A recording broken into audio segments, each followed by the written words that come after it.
Praise the lord. ప్రభువైన యేసుక్రీస్తు నామములో మీ అందరికీ శుభములు తెలియజేస్తున్నాను. నా ప్రియ సహోదరులారా, బాగున్నారా? రండి, నేటి హెబ్రోన్ క్యాలెండర్ వాక్యాన్ని మనం ధ్యానం చేసుకుందాం. బ్రదర్ మా కొరకు మా పేర్లు ఎత్తి ప్రార్థించట్లేదే అనుకోవద్దు. కొంత పరిచర్లో అటు ఇటు బిజీగా ఉన్నాం. కాబట్టి తప్పకుండా మీ గురించి ప్రార్థన చేస్తాం. మీరందరూ బాగుండాలనే మా ఆశ. పేరు పెట్టి చేయలేనంత మాత్రాన మీ గురించి చేయట్లేదు అనుకోవద్దు. రండి, 14వ అధ్యాయము 14వ వచనం. యెహోవా మీ పక్షమున యుద్ధము చేయును. నా ప్రియ సహోదరులారా, దేవుడు మన పక్షమున అన్న విషయాన్ని మర్చిపోవద్దు. అదే ఒక పాట ఉంది, దేవుడే నా పక్షమైన విరోధెవ్వడు, దేవుడే నా పక్షమైన విరోధెవ్వడు, దూతలైనను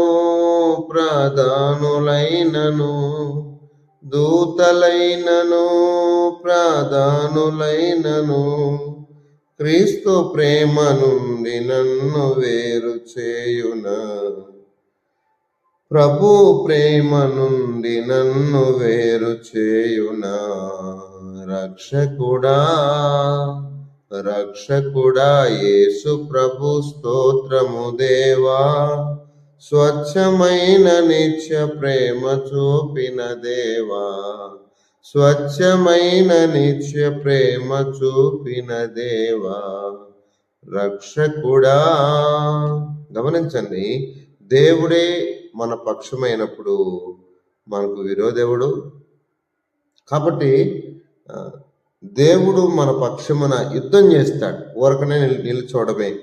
ఇశ్రాయేలీయుల పక్షాన దేవుడే యుద్ధం చేస్తాడు. ఎందుకంటే కీర్తనలు 14వ కీర్తన 5వ చరణంలో నేను చదువుతున్నాను, దేవుడు మన పక్షాన ఉన్నాడు. అర్థమైందా? 14వ కీర్తన 5వ చరణం చదువుతున్నాను. ఎందుకనగా దేవుడు నీతిమంతుల సంతాన పక్షముననున్నాడు. దేవుడు తన బిడ్డల పక్షాన ఉన్నాడు అని చెప్పడానికి నేను సంతోషిస్తున్నాను. నా ప్రియ సహోదరులారా, 118వ కీర్తనలో కూడా మాట నేను చదువుతాను. ఎంత అద్భుతమైన మాట చూడండి. ఇక్కడ భక్తుడు సంతోషపడుతున్నాడు, గర్వపడుతున్నాడు. 118వ కీర్తన 6వ చరణంలో నేను చదువుతున్నాను, చక్కగా ఆలకించండి. ఎందుకు అంటే ఇక్కడ భక్తుడు చాలా, యెహోవా నా పక్షముననున్నాడు, నేను భయపడను, నరులు నాకేమీ చేయగలరు. ఇప్పుడు మన భయం అంతా ఏంటి? శత్రువు మనల్ని ఏదో చేస్తాడనేగా మన భయం అంతా. కొంతమంది నా భర్త నన్ను ఏం చేస్తాడో, కొంతమంది నా పిల్లలు నన్ను ఏం చేస్తారు, నా భార్య నన్ను ఏం చేస్తుందో, మరి నా కుటుంబ సభ్యులు, నా సంఘస్థులు నన్ను ఏం చేస్తారో. దేవుడు మన పక్షమున ఉంటే ఎవరేం చేస్తారు? నరులు నాకేం చేయగలరు. అవును, ఇంతకు నీ పక్షాన దేవుడు ఉన్నాడా? May God bless you. నిన్ను ఎవరేం చేయలేరు. అంతేనా కదా? దేవుని పక్షాన లేకపోతే సమస్యలు, కానీ నీవు దేవుని పక్షాన నుండి నీ పక్షాన దేవుడు వ్యాజ్యం ఆడతాడు, యుద్ధం ఆడతాడు. ఎందుకంటే నీతిమంతుల పక్షాన భయపడాల్సిన అవసరం లేదు. అర్థమైందా? అందుకే రాజులు 2వ గ్రంథం 6వ అధ్యాయంలో అక్కడ ఒక మంచి సన్నివేశాన్ని చూస్తాం. రండి, ఆ ఒక్క మాట చూస్తాం. రాజులు 2వ గ్రంథం 6వ అధ్యాయం నేను చదువుతున్నాను, జాగ్రత్తగా వినండి. నా ప్రియ సహోదరులారా, చదువుతున్నాను. దేవుడు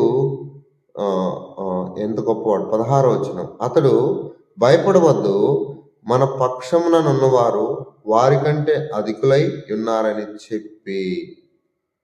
అంటే దైవజనుని పక్షాన దేవుడు అగ్ని ప్రాకారంగా ఉన్నాడు. వచ్చినటువంటి సైన్యం ఏం చేస్తారు? ఎలీషాను ఏం చేయగలరు? ఒకటి చెప్తున్నాను, పరిశుద్ధులు నీతిమంతులైనటువంటి దైవజనులు కావచ్చు, పరిచారకులు కావచ్చు, వారిని ఈ దుష్టలోకం ఏమీ చేయలేదు. ఇలా ప్రాణం తీయచ్చేమో, కొన్ని భౌతికమైన హింసలు పెట్టచ్చేమో, కానీ అయితే కొన్నిసార్లు దేవుడు అలాంటి వారిని శిక్షిస్తాడు. ఎవరిని? తన దాసులను బాధ పెట్టేవారిని. అర్థమైందా? తన దాసుల్ని కష్టపెట్టేవారిని. కాబట్టి మనం దేవుని పక్షాన ఉండడం ఎంత ప్రయోజనకరం అంటే చాలా ప్రయోజనకరం. కాబట్టి బైబిల్లో అందుకే లూకాసు వార్త 11వ అధ్యాయము 23వ వచనంలో నా పక్షమున ఉండనివాడు నాకు విరోధి అన్నాడు. దేవుడి పక్షాన మనం లేకపోతే మనం దేవునికి విరోధులమేగా.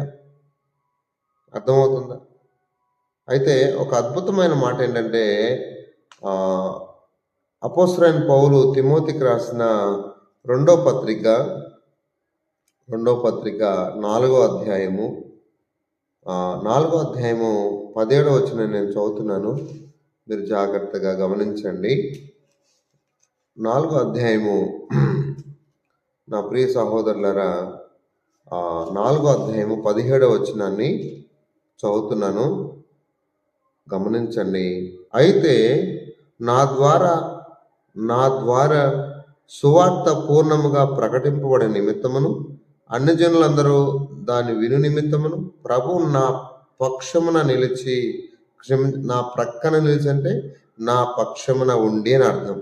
నన్ను బలపరచిన గనుక నేను సింహముల నోట నుండి తప్పింపబడితేని.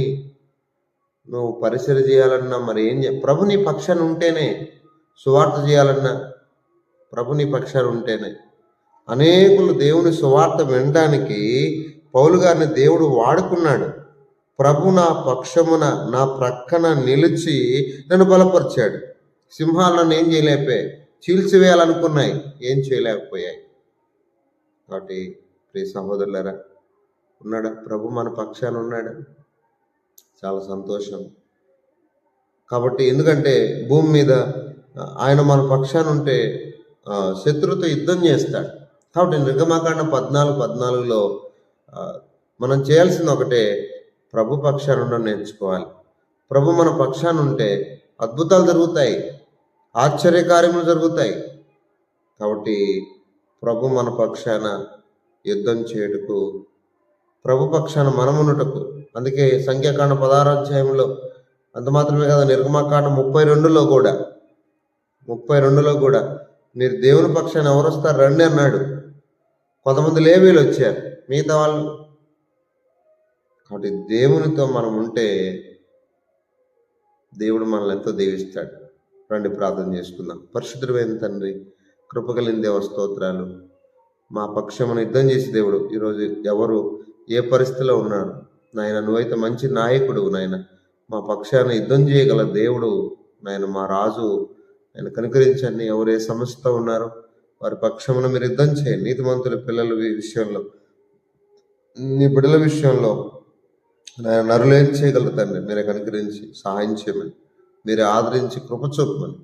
ఎవరైతే ప్రార్థన అవసరాలు కోరుతున్నారో వారి అవసరతలన్నీ తీర్చి మీరే మహిమ పొందమని యేసు పరిశుద్ధ నామములో ప్రార్థన చేసి అడిగి వేడుకుంటున్నాం తండ్రి. ఆమేన్.